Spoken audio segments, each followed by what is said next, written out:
है कि क्यों साइन जीरो जीरो होता है, क्यों साइन 30 1/2 होता है, क्यों साइन 45 1/√2 होता है, क्यों साइन 60 √3/2 होता है और क्यों साइन 90 1 होता है। इसको जानते हैं कि ये इसके पीछे का साइंस क्या है।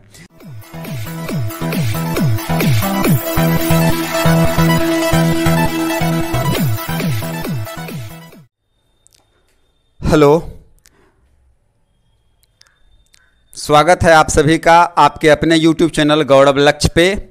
हमारा आज का सेशन जो है वो हम जानेंगे क्लास 10th का चैप्टर 8 एक्सरसाइज 8, वो है ट्रिगोनोमेट्री। जी हाँ, इसमें हम जानते हैं त्रिकोणमितीय परिचय और उनके निष्पत्ति।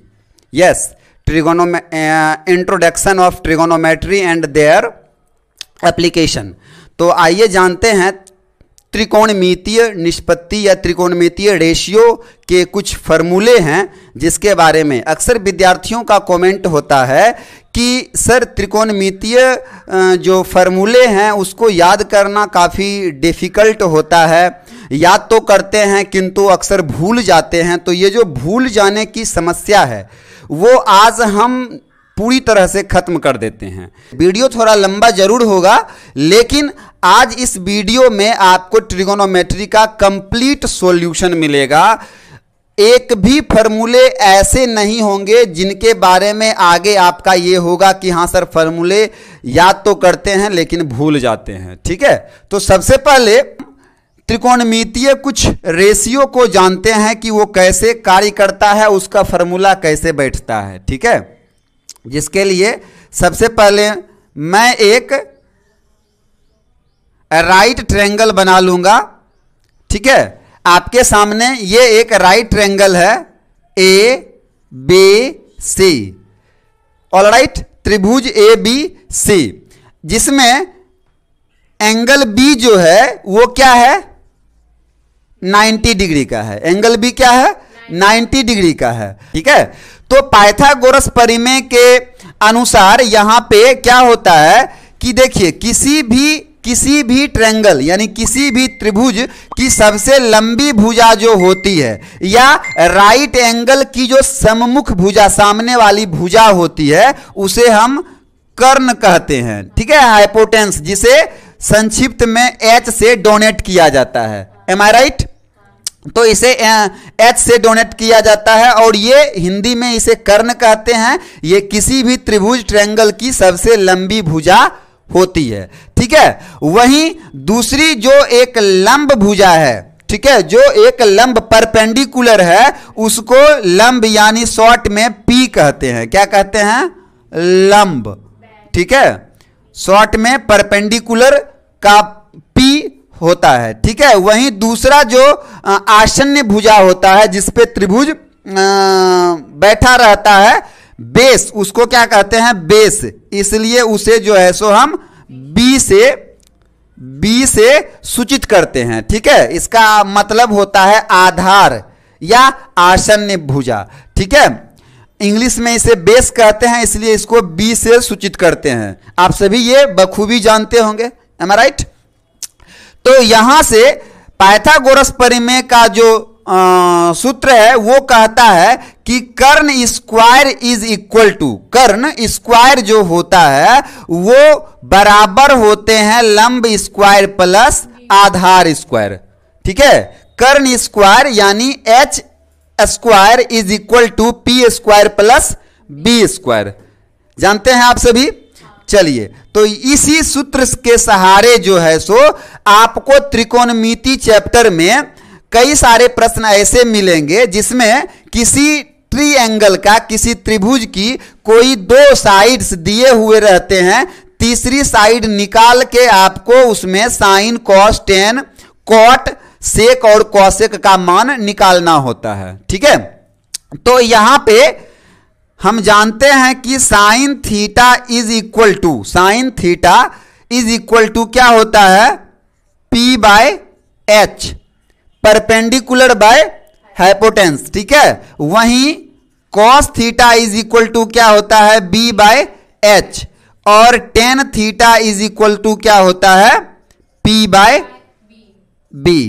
आप सभी लोग जानते हैं ये क्यों और कैसे होता है, ये भी मैं आपको बताऊंगा। देखिए साइन थीटा का जो मान होता है, साइन थीटा का मान, या साइन आप मान लीजिए कि ये कोण ए जो है ये थीटा है, ठीक है, या आप कोण ए भी लिख सकते हैं यहां पे साइन ए बराबर भी, ठीक है। चलिए साइन ए भी लिख के बताते हैं। साइन ए जब इस कोण की मैं बात करूं, इस कोण की जब मैं बात करूंगा तो इसके सम्मुख भुजा यानी इसके सामने वाली भुजा उसका परपेंडिकुलर बन जाएगा। हमेशा याद रखिए कि जिस एंगल को आप निकाल रहे हैं, एंगल ए, एंगल सी, ठीक है, जिस भी एंगल को आप निकाल रहे हैं उसकी जो सम्मुख भुजा, यदि मैं बात एंगल ए की करूं तो एंगल ए की जो सम्मुख भुजा है BC वो उसका परपेंडिकुलर यानी लंब कहलाता है। और यदि मैं बात करूं कोण C का तो कोण C के अनुसार उसकी सम्मुख भुजा AB उसका परपेंडिकुलर होगा, ठीक है, भूलिएगा तो नहीं। तो ये जो होता है, यदि मैं साइन ए की बात करूं तो साइन ए के लिए यहां पे उसका जो P बाय H, यहां पे जो उसका P होगा वो हो जाएगा BC, और H तो H ही रहेगा जो त्रिभुज की सबसे लंबी भुजा होती है, BC बाय AC। यहां पे ये आपका क्या बन जाएगा, P बन जाएगा, और ये क्या बन जाएगा, ये क्या बन जाएगा, B बन जाएगा। ये इस कोण के लिए, ठीक है, कोण ए के लिए, ठीक है। तो यहां से आप लिख सकते हैं, ऐसा क्यों होता है, क्योंकि साइन ए यानी sine theta is equal to कहलाता है जिस भी कोण को आप निकालने रहे हैं, जैसे कोण ए को निकाल रहे हैं तो कोण ए की सम्मुख भुजा, ठीक है, बटे कर्ण होता है। यह याद रखना है कि sine A is equal to कोण ए की सम्मुख भुजा बाय कर्ण। यदि मैं बात साइन सी की करूं, साइन सी की करूं, इस वाले कोण की करूं, तो यहां पे P बाय H जो है वो क्या हो जाएगा, AB बटा AC।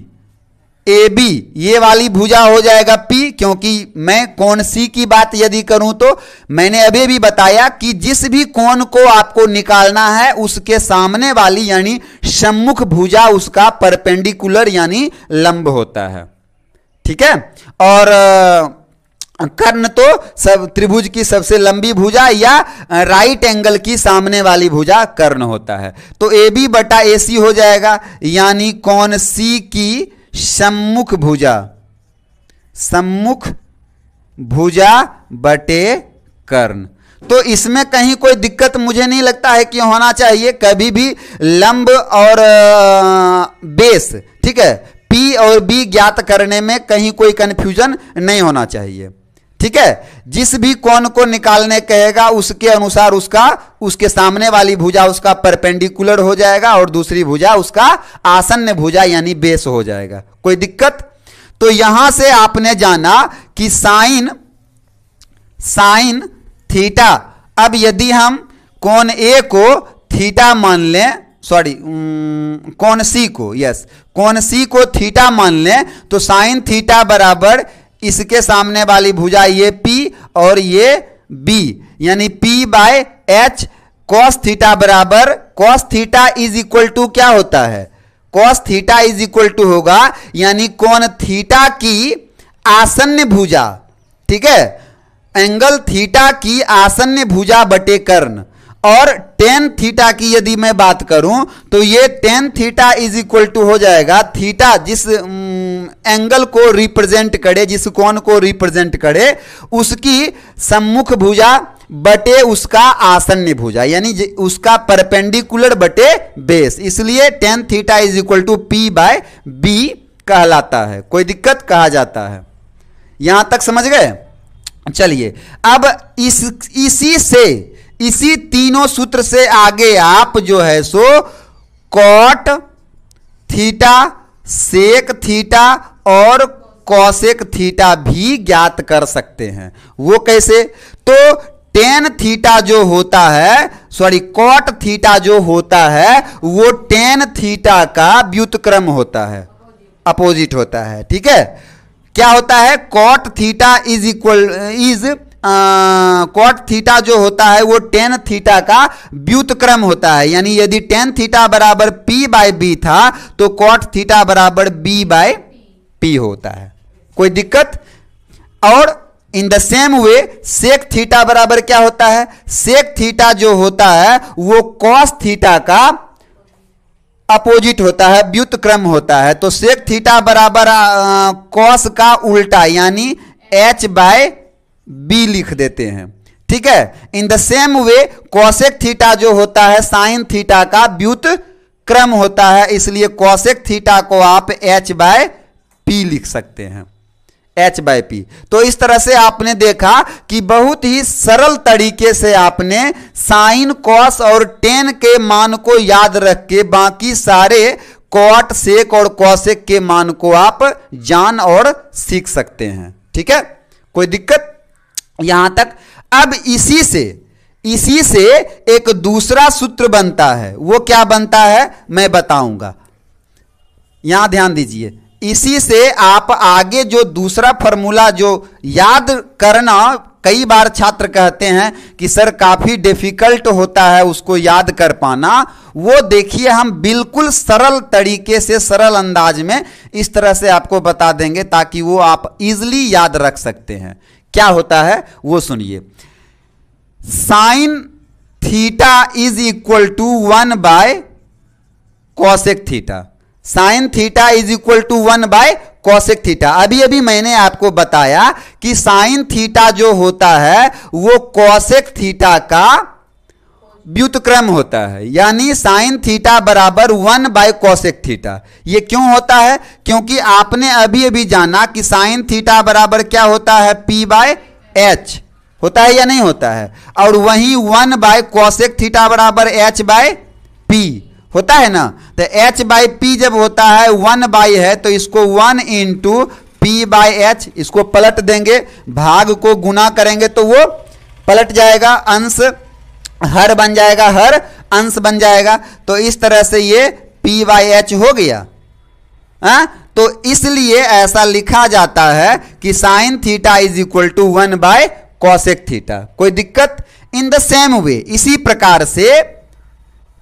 प्रकार से cos theta is equal to 1 by sec theta होता है, tan theta is equal to 1 by cot theta होता है। कोई दिक्कत नहीं ना। अब इसी सूत्र से आगे जो है सो निकलता है कि sine theta into cosec theta, sine theta into cosec theta is equal to 1 होता है। क्या होता है? 1। कैसे हुआ? ये जो इज इक्वल टू है, यदि इस कॉसेक को इक्वेशन के दूसरी तरफ इसको इस तरफ लेके चलाएंगे तो ये जो भाग में है ये इधर आके क्या हो जाएगा, गुना हो जाता है। इसलिए sine theta into cos theta is equal to 1 होता है। ठीक इसी प्रकार से यहां पे आप देख सकते हैं कि cos theta into sec theta is equal to 1 होता है। In the same way tan theta into cot theta is equal to 1 होता है। कोई दिक्कत? यहां तक आप समझ गए? चलिए आगे एक सूत्र और बताते हैं। आप देखिए कि कितने आसान तरीके से आप सारे सूत्र को याद रख पाने में सक्षम और एलिजिबल हो जाते हैं। ठीक है, किसी भी सूत्र को रटने की आवश्यकता नहीं पड़ेगा। अब देखिए एक तीसरा जो फॉर्मूला होता है वो ये कहता है कि साइन थीटा का square plus cos square theta, sine square theta plus cos square theta is equal to 1 होता है। ये कैसे होता है आइए इसको देखते हैं और समझते हैं कि साइन थीटा का square, sine square theta plus cos square theta is equal to 1 कैसे होता है। अब देखिए साइन का मान क्या होता है, P बाय H, साइन थीटा का मान P बाय H, वहीं कॉस थीटा का मान B बाय H होता है ना। आप समझने का प्रयास कीजिए। अब इस पे चूंकि स्क्वायर है तो इस पे स्क्वायर दे देते हैं। ठीक है, यहां से आप इसको P square plus H square plus B square बटे एच स्क्वायर लिख सकते हैं। अब यदि आप फ्रैक्शन पढ़े होंगे तो आप यहां से इसको ऐड कर सकते हैं, तो आपको P square plus B square बटे एच स्क्वायर निकल के आता है। ठीक है, अब यहां से P square plus B square, P square plus B square बराबर अभी मैंने आपको बताया पाइथागोरस प्रमेय से H square is equal to P square plus B square होता है ना। तो यहां से P square plus B square को आप एच स्क्वायर भी लिख सकते हैं, और नीचे तो एच स्क्वायर है ही, यहां से ये दोनों कैंसिल होके क्या हो जाता है, 1 हो जाता है। आया कि नहीं आया? इसलिए sine square theta plus cos square theta is equal to 1 होता है, यानी साइन का वर्ग प्लस कॉस का वर्ग बराबर वैल्यू क्या आएगा, 1। कोई दिक्कत? इसी सूत्र से आप फिर दूसरे और तीसरे तरह के सूत्र को जान सकते हैं। जैसे यहां पे साइन स्क्वायर थीटा बराबर 1 माइनस कॉस स्क्वायर थीटा लिख सकते हैं। जब आप कॉस स्क्वायर थीटा को इक्वेशन के दूसरी तरफ ले जाते हैं तो जो प्लस कॉस स्क्वायर थीटा था वो इक्वेशन के दूसरी तरफ आके माइनस कॉस स्क्वायर थीटा हो गया। कोई दिक्कत? तो यहां से क्या हुआ, ये 1 माइनस कॉस स्क्वायर थीटा हो गया, यानी साइन स्क्वायर थीटा बराबर 1 minus cos square theta. In the same वे आप कॉस स्क्वायर थीटा यदि निकालना हो आपको और साइन का मान दिया गया हो तो कॉस स्क्वायर थीटा बराबर, इस बार क्या करेंगे कि साइन को इस तरफ लेके आएंगे, इक्वेशन के दूसरी तरफ लेके आएंगे, तो यहां पे 1 माइनस साइन स्क्वायर थीटा हो जाएगा। It means cos square theta is equal to 1 minus sine square theta. समझ गए? तो इस प्रकार से आप साइन स्क्वायर और कॉस स्क्वायर का मान निकाल सकते हैं। यदि आपको कॉस का मान दिया गया है, साइन का मान निकालना हो तो निकाल सकते हैं। यदि आपको साइन का मान दिया गया है, कॉस का निकालना हो तो भी आप इस प्रकार से निकाल सकते हैं। ठीक है, इसी में अब जैसे आप कहिएगा कि सर ये तो स्क्वायर में हुआ ना, ये साइन स्क्वायर निकालने का हुआ। यदि मुझे साइन का मान निकालना हो, साइन थीटा का मान निकालना हो तो यहां से आप निकाल सकते हैं साइन थीटा, यानी जब इस पर से स्क्वायर हटाइएगा, स्क्वायर रिमूव कीजिएगा तो इक्वेशन के दूसरी तरफ क्या आ जाएगा, रूट आ जाएगा, यानी sine theta is equal to 1 root under 1 minus cos square theta. ठीक है, यदि साइन निकालना हो, साइन थीटा निकालना हो तो इस पे से जैसे ही आप वर्ग हटाइएगा, स्क्वायर हटाइएगा तो दूसरे तरफ जो है उस पे रूट आ जाएगा, वो वर्गमूल में चला जाएगा। ठीक है, in the same way cos theta is equal to क्या हो जाएगा, root under 1 minus sine square theta. तो बड़े आसानी से आपने देखा कि इस सूत्र के माध्यम से, वो भी हमें याद रखने की कोई आवश्यकता नहीं है, आपको मैंने समझाया कि किस प्रकार से sine square theta plus cos square theta is equal to 1 होता है। ठीक है, देखिए हर एक फॉर्मूले के पीछे का साइंस होता है, लॉजिक होता है, जिसे समझ करके आप उस फॉर्मूले को अच्छी तरह से याद कर सकते हैं, याद रख सकते हैं। बल्कि आप इस कदर समझ जाइएगा कि आपको रटने की कहीं कोई आवश्यकता नहीं है, आप बखूबी दूसरे स्टूडेंट को भी इजीली समझा सकते हैं। समझ गए?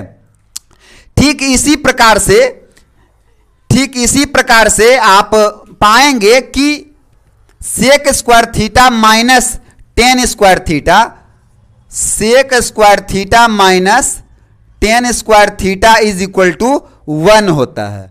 उसी प्रकार से यदि आप कहें तो मैं इसको एक्सप्लेन भी कर दूं, एक बार और मैं बता देता हूं आपको समझने का, आप समझने का प्रयास कीजिए। देखिए सेक का मान क्या होता है, h by B, sec theta का मान क्या होता है, h बाय बी। वहीं टेन थीटा का मान क्या होता है, p बाय बी होता है ना। चूंकि दोनों का वर्ग है तो दोनों को वर्ग कर देंगे, तो यहां से क्या हो जाएगा, h square plus h square by B square minus p square by B square. ठीक है ना। उसके बाद यहां से आप लिख सकते हैं H square minus P square बटे बी स्क्वायर, ठीक है, लिख सकते हैं।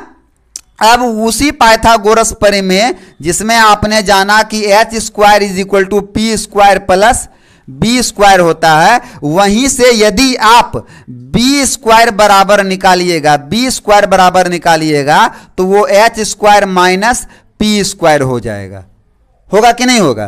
तो यहां पे यदि इसका मान H square minus P square को हम बी स्क्वायर रखते हैं तो ये हो जाएगा B square by B square, जो कि कट के 1 होता है। तो आपने जाना कि sec square theta minus tan square theta का वैल्यू कितना होता है, 1 होता है। कैसे होता है मैं आपको एक्सप्लेन कर दिया हूं, ठीक है। तो इसी प्रकार से आप इसमें से सेक स्क्वायर थीटा और टेन स्क्वायर थीटा का मान भी जान सकते हैं, इसको रटने की कोई आवश्यकता नहीं है। यहां से यदि आपको सेक स्क्वायर थीटा निकालना हो तो ये 1 और ये माइनस टेन स्क्वायर थीटा इस तरफ आकर के प्लस टेन स्क्वायर थीटा में बदल जाएगा। और यदि आपको सेक थीटा का मान निकालना हो, इस पर से वर्ग हटाना हो, तो इधर आप रूट दे सकते हैं, root under 1 plus tan square theta. In the same way यदि आपको टेन थीटा निकालना हो, टेन स्क्वायर थीटा, तो आप यहां पे लिख सकते हैं sec square theta minus 1, sec square theta minus, यानी इस 10 को आप दूसरी तरफ ले जाइए तो वो प्लस हो जाएगा और 1 को इस तरफ लेके आइए तो वो माइनस हो जाएगा, ठीक है। और यहां से tan theta is equal to root under sec square theta minus 1 लिख सकते हैं, है ना। तो आपने देखा कि कितना इजीली इसको देखिए। एक्चुअली क्या है कि फार्मूले को आप जो है सो समझने का प्रयास कीजिए कि फार्मूला एक्चुअली में रिएक्ट कैसे करता है, कैसे होता है, उसके पीछे के साइंस को समझने का प्रयास कीजिए, तब जाकर के कहीं आपको रटने की आवश्यकता नहीं पड़ेगा, है ना।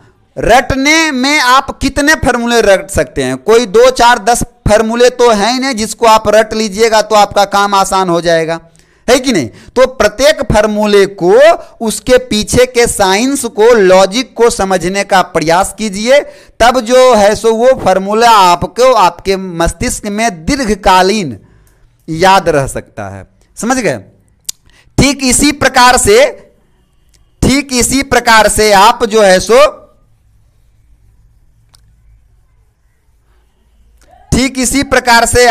सो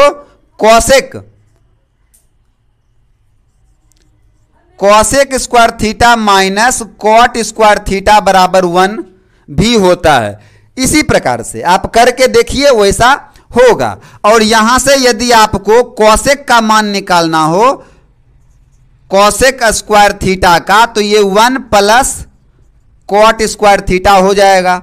और यदि आपको कॉसेक थीटा का मान निकालना हो तो root under 1 plus cot square theta हो जाएगा। इन द सेम वे यदि आपको कॉट निकालना हो, कॉट स्क्वायर थीटा, तो ये आपका हो जाएगा cosec square theta minus 1, cosec square theta minus 1, और कॉट थीटा बराबर root under cosec square theta minus 1। तो बहुत आसानी से आप इन सभी सूत्रों को याद कर सकते हैं, ठीक है, समझ गए। अब आइए हम लोग चलते हैं और जानने का प्रयास करते हैं, सीखने का प्रयास करते हैं कि जब इन थीटा में एंगल दिया गया हो 0 डिग्री, 30 डिग्री, ठीक है, 45 डिग्री, 60 डिग्री, 90 डिग्री, तो उसके मान को हम कैसे याद रख सकते हैं। और हम साथ में ये भी जानेंगे कि साइन थीटा का मान, ठीक है, साइन थीटा का मान यानी साइन जीरो का मान जो है वो 0 क्यों होता है, साइन 30 का मान 1/2 क्यों होता है, बात समझ रहे हैं। साइन 45 का मान 1/√2 क्यों होता है, साइन 60 का मान √3/2 क्यों होता है, साइन 90 का मान जो है 0 क्यों होता है, हम ये भी जाएंगे, 1 क्यों होता है, ठीक है। तो देखिए, ऐसे तो किताबों में और हमारे शिक्षक आपको इस टेबल को याद करने के लिए सजेस्ट करते हैं कि भाई ये जो साइन 0, साइन 30, साइन 45 और साइन 60, साइन 90 इसको याद कर लो। It's very important for your trigonometry chapter. त्रिकोणमितीय चैप्टर के लिए ये फॉर्मूले काफ़ी महत्वपूर्ण लाभप्रद है, इसको आप याद कर लीजिए। लेकिन मैं अभी आपको इस समय सिखाऊंगा कि इसका जो वैल्यू होता है वो एग्जैक्ट उतना क्यों होता है और कैसे होता है, ठीक है। और मैं ये भी सिखाऊंगा कि उसको याद कैसे रखा जाए, यानी उसके पीछे का ट्रिक भी सिखाएंगे और उसके पीछे का साइंस भी सिखाएंगे। तो आइए चलते हैं एंगल की ओर। फिर से एक बार हम एक राइट ट्रायंगल का चित्र बना लेंगे। ये आपके सामने एक ABC एक राइट ट्रायंगल है जिसका कोण B जो है वो 90 डिग्री है। कोण B कितना है? 90 डिग्री है, ठीक है। अब बारी बारी से मान लिया जाए कि हमको इस वाले कोण को निकालना है, ठीक है। तो कैसे निकालेंगे? यहां पे एक तरफ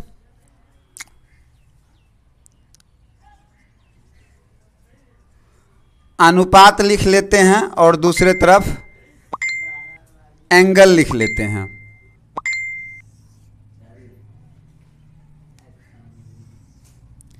जीरो डिग्री,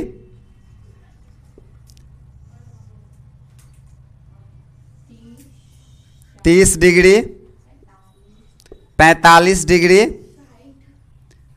60 डिग्री और 90 डिग्री, ठीक है। 0 degree, 30 degree, 45 degree, 60 degree and 90 degree. अब यहां से देख लेते हैं, ये आपका हो गया साइन थीटा, ठीक है। ये हो गया आपका साइन थीटा, ये हो गया आपका कॉस थीटा, ये हो गया आपका टेन थीटा, ठीक है। ये हो गया आपका कॉट थीटा, ये हो गया आपका सेक थीटा, ठीक है।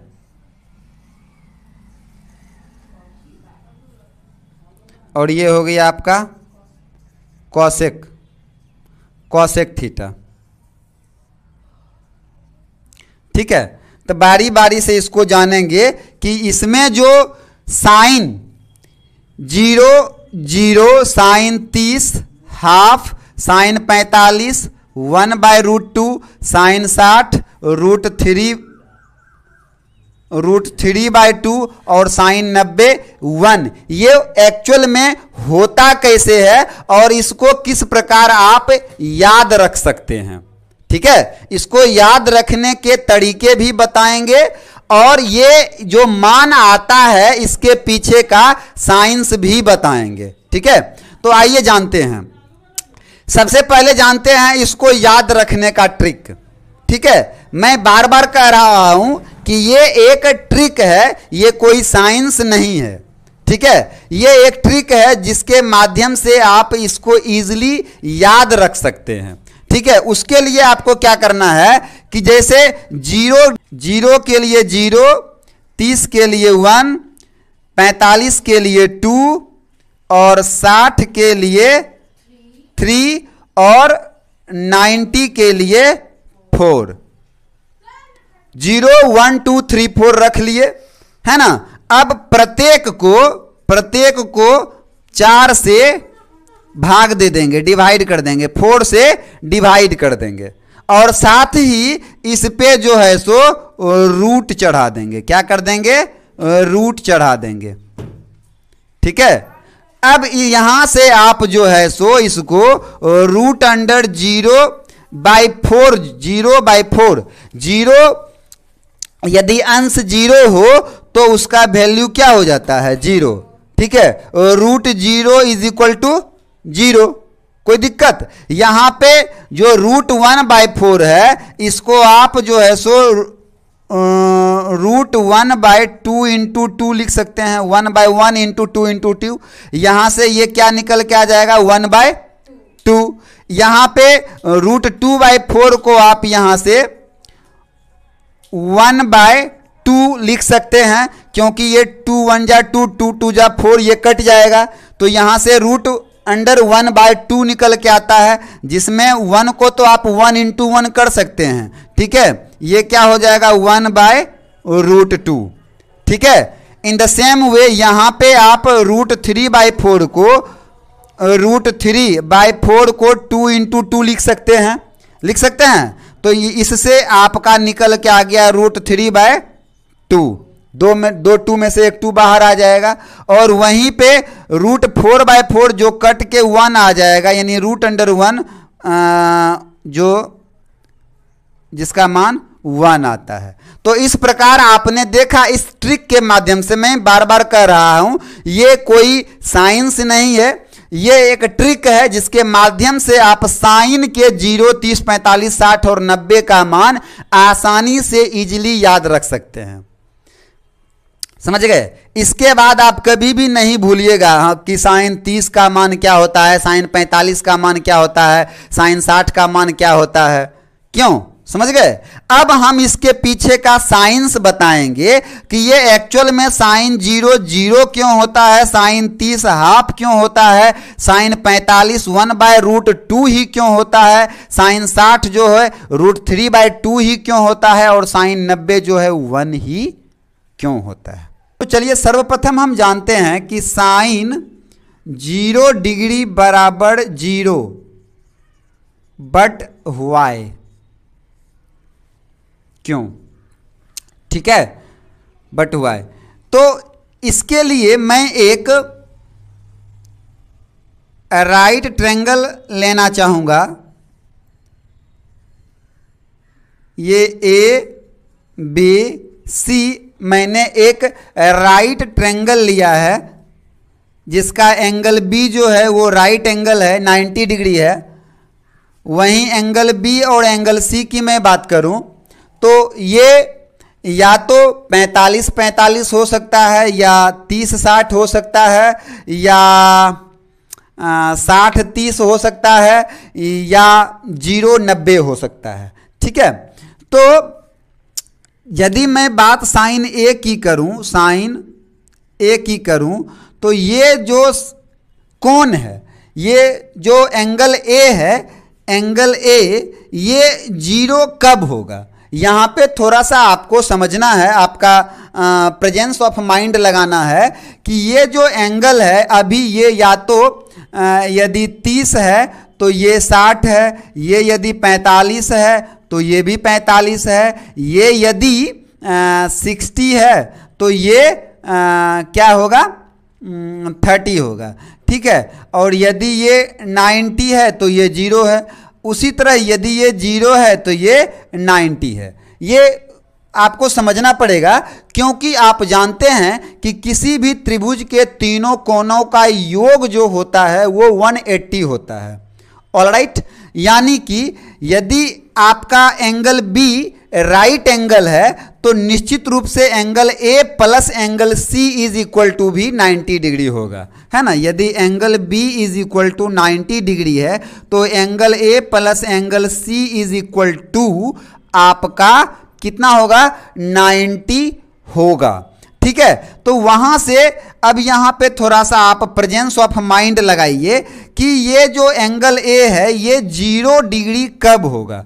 ये 0 डिग्री कब होगा? जब ये AC, जो AC भुजा है वो AC B की ओर, AB की ओर सटते जाए, B की ओर, B के नज़दीक आते जाए, और एक समय जब वो बिल्कुल AB से होकर के गुजरे, ठीक है, AC जो है वो बिल्कुल AB से होकर के गुजरे, केवल तभी जो कोण A है वो 0 डिग्री हो सकता है।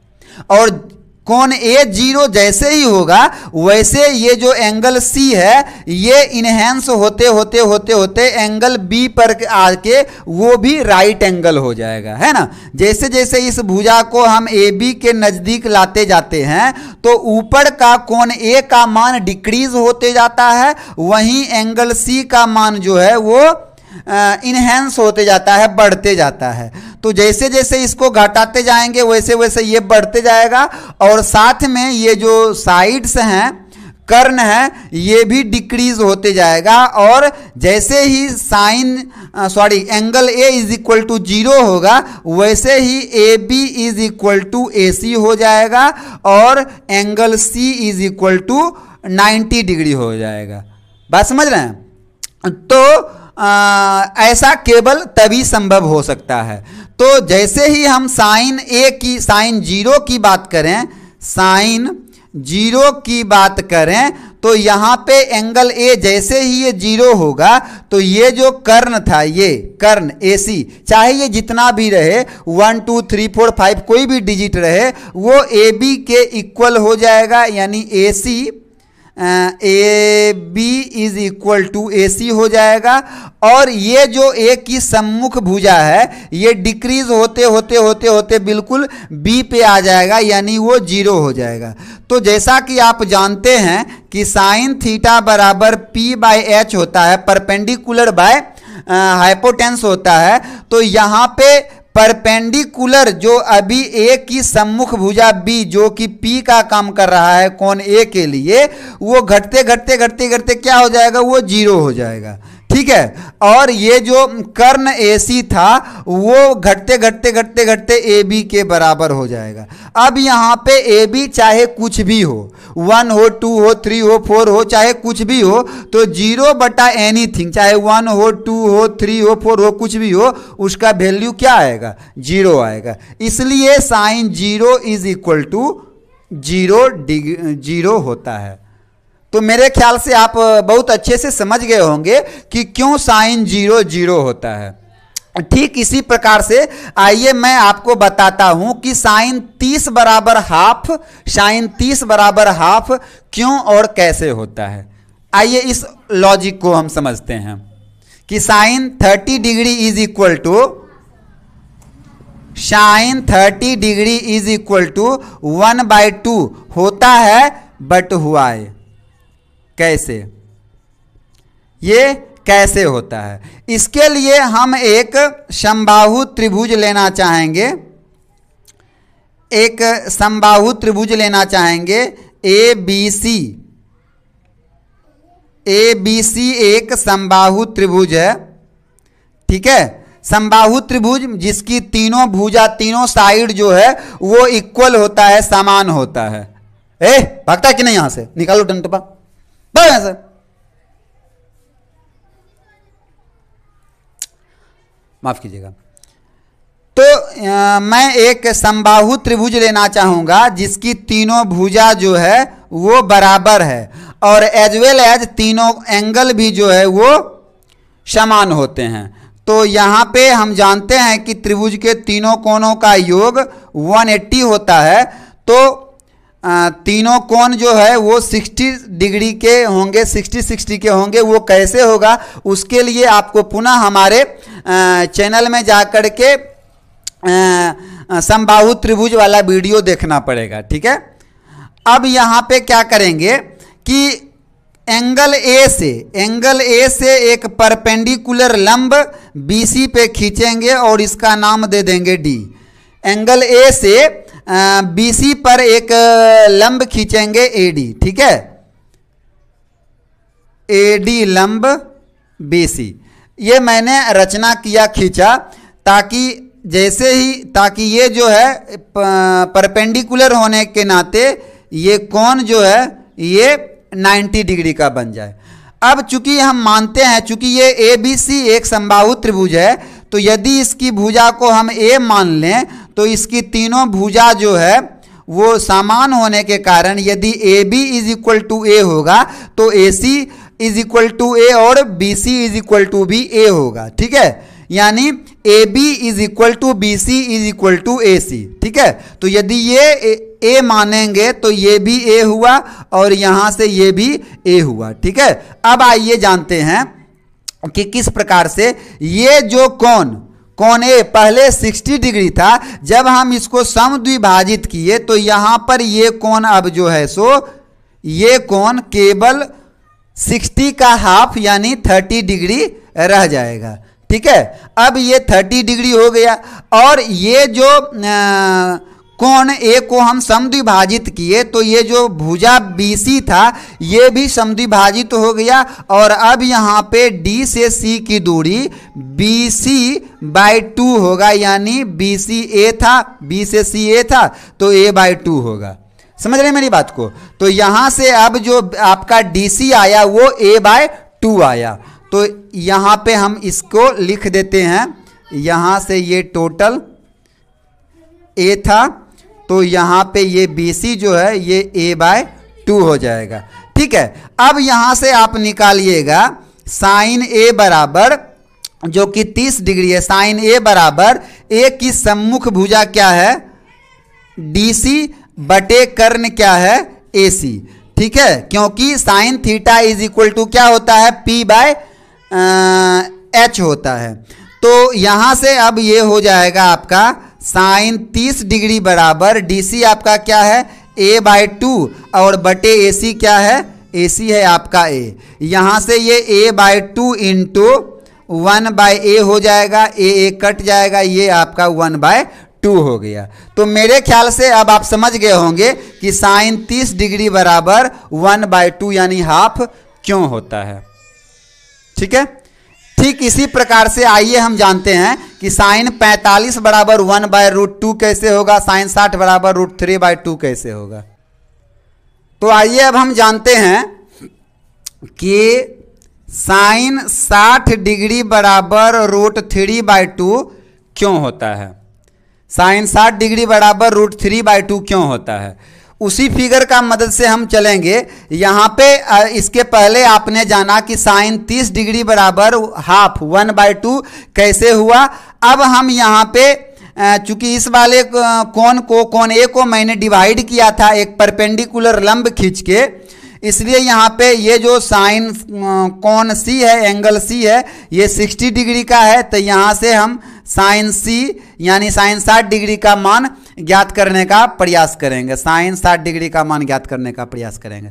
तो इस वाले एंगल के लिए मुझे परपेंडिकुलर ये AD मालूम होना चाहिए, AD मालूम होना चाहिए। तो इसके लिए हम सर्वप्रथम इस जो ABC त्रिभुज है उसका हमें हाइट ये AD ज्ञात करना पड़ेगा। उसके लिए हम समबाहु त्रिभुज का सूत्र का मदद लेंगे। हम जानते हैं कि समबाहु त्रिभुज ABC का जो area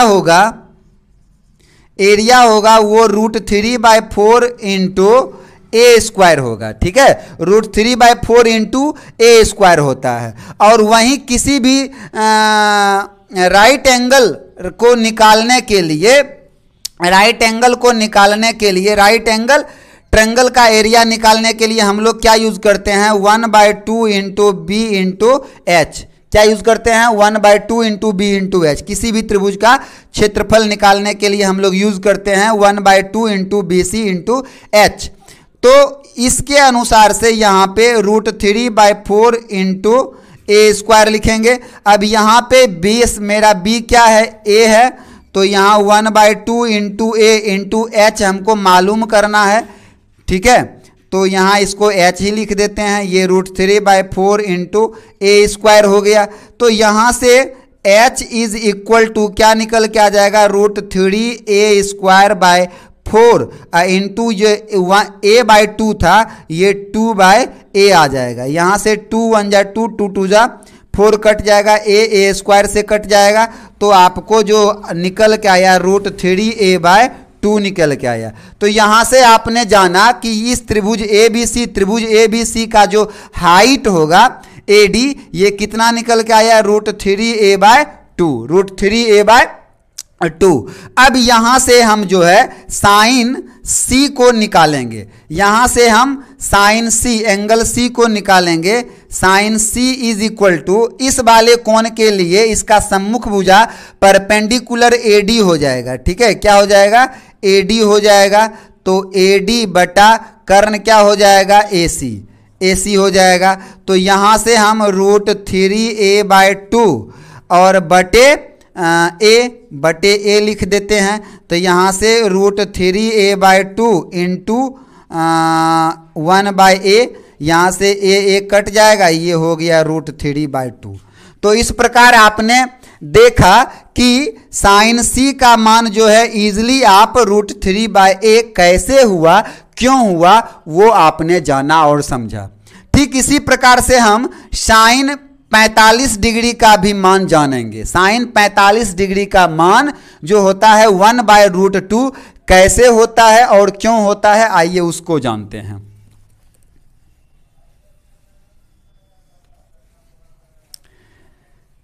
sign 45 degree, sign 45 degree बराबर 1/√2 होता है बट वाई क्यों होता है, ठीक है, और कैसे होता है। तो इसके लिए हम एक राइट ट्रायंगल लेंगे, एक राइट ट्रायंगल लेंगे ABC, एक राइट ट्रायंगल लेंगे जिसका एंगल B जो है वो राइट एंगल है 90 डिग्री है और एंगल A जो है वो 45 डिग्री है। ठीक है, तो एंगल A 45 तब संभव होगा जब एंगल C भी 45 डिग्री होगा।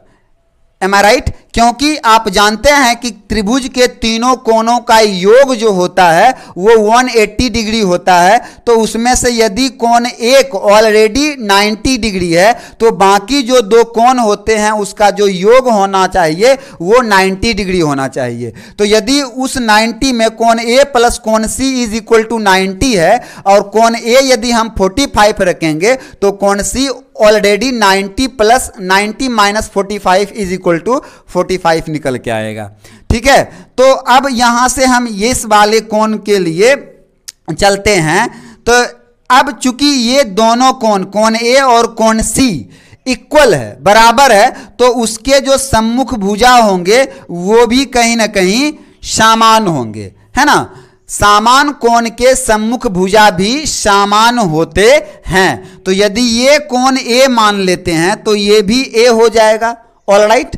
और यदि ये A और ये A है तो इसका कर्ण ये H बराबर क्या हो जाएगा। आप जानते हैं पाइथागोरस प्रमेय से कि H square is equal to क्या होता है, P square plus B square. यहाँ पे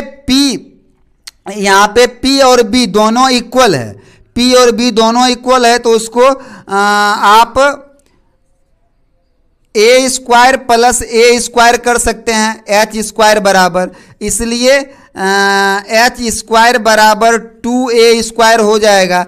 इसलिए H is equal to √2A हो जाएगा। क्या हो जाएगा? √2A। तो यहाँ पे आपने देखा कि आपका H जो कर्ण निकल के आया वो कितना आया, √2A आया। ठीक है, अब यहाँ से हम आपको जानते हैं कि साइन A जब निकालेंगे, साइन A या साइन C, चूंकि दोनों कोण तो इक्वल ही है तो आप A और C दोनों में से किसी कोण को उठा सकते हैं। साइन A को जब लेते हैं तो इस कोण का सम्मुख भुजा ये BC, सामने वाली भुजा परपेंडिकुलर होता है। तो यहाँ से चूंकि साइन थीटा बराबर P/H होता है, परपेंडिकुलर बाय हाइपोटेन्यूस होता है, तो यहाँ से ये हो जाएगा A/√2A। तो A कैंसिल होके 1/√2 होगा। ठीक है, साइन 45 डिग्री बराबर 1/√2। तो आपने देखा कि बहुत आसानी से हम साइन के सभी कोणों का मान इजीली ज्ञात कर सकते हैं, उसके पीछे का साइंस जान सकते हैं, ताकि इन फ्यूचर कभी भी हम इसका मान जो है सो भूले नहीं। वैसे तो मैंने आपको इसको याद रखने का ट्रिक भी बताया है और ये जो था ये उसके पीछे का साइंस था, लॉजिक था। तो मैं चाहूंगा कि हमारे शिक्षक बच्चों को ना केवल फॉर्मूले रटने के लिए दे, बल्कि उसके पीछे के साइंस को भी समझाए। मैं गौरव सर आपके साथ प्रत्येक रविवार लाइव सेशन को भी लेकर के आता हूं। तो यदि आपको हमारा ये वीडियो अच्छा लगा, पसंद आए और आप भी एजुकेशनल एंड मोटिवेशनल वीडियोस देखना चाहते हैं, तो आप हमारे चैनल को सब्सक्राइब करें और साथ ही अपने सभी फ्रेंड सर्कल में और फैमिली मेंबर्स में हमारे वीडियोस को शेयर करें। थैंक यू, धन्यवाद।